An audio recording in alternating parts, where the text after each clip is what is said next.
पटना में जो एक होनहार छात्रा के साथ हुआ वो सिर्फ एक खबर बनकर नहीं रह सकता। ये हमारे पूरे सिस्टम पर एक बहुत बड़ा सवालिया निशान है। तो आज हम इसी सवाल की तह तक जाने की कोशिश करेंगे, वो सवाल जो इस मामले ने हम सब के सामने लाकर खड़ा कर दिया है। तो चलिए इस पूरे मामले की परतें खोलते हैं और सीधे उस सवाल पर आते हैं जो आज हर किसी के मन में है। आखिर सच है क्या?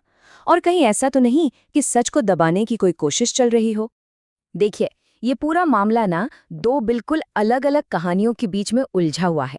एक कहानी वो है जो पुलिस बता रही है और दूसरी कहानी वो है जो परिवार बता रहा है, और उनके आरोप सच कहूं तो रोंगटे खड़े कर देते हैं। आप समझिए, इन दोनों बयानों में जमीन आसमान का फर्क है।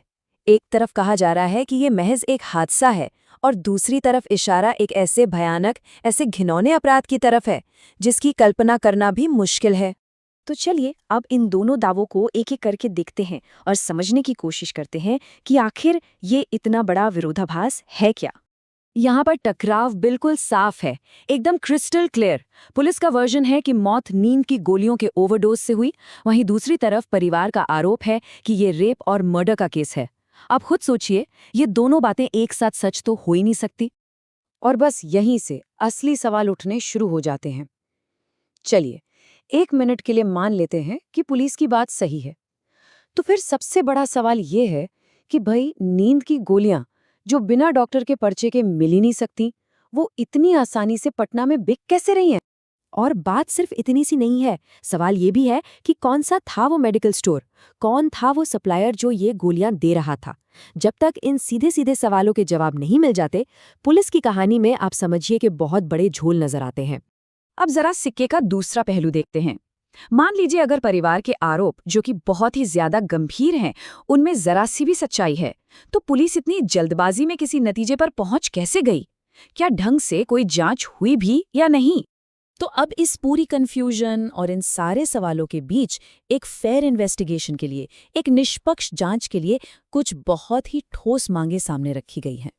ये मांगे न्याय के लिए 4 जरूरी कदम उठाने की बात करती हैं। सबसे पहला, पोस्टमार्टम रिपोर्ट को पब्लिक किया जाए ताकि सच किसी से भी छिपा ना रहे। दूसरा, सीसीटीवी फुटेज, कॉल रिकॉर्ड्स और चैट्स की गहराई से जांच हो। तीसरा, और ये बहुत जरूरी है, कि जांच पर किसी भी तरह का कोई पॉलिटिकल प्रेशर ना हो, बिल्कुल निष्पक्ष हो। और चौथा, जो भी दोषी हैं उन्हें फौरन गिरफ्तार किया जाए।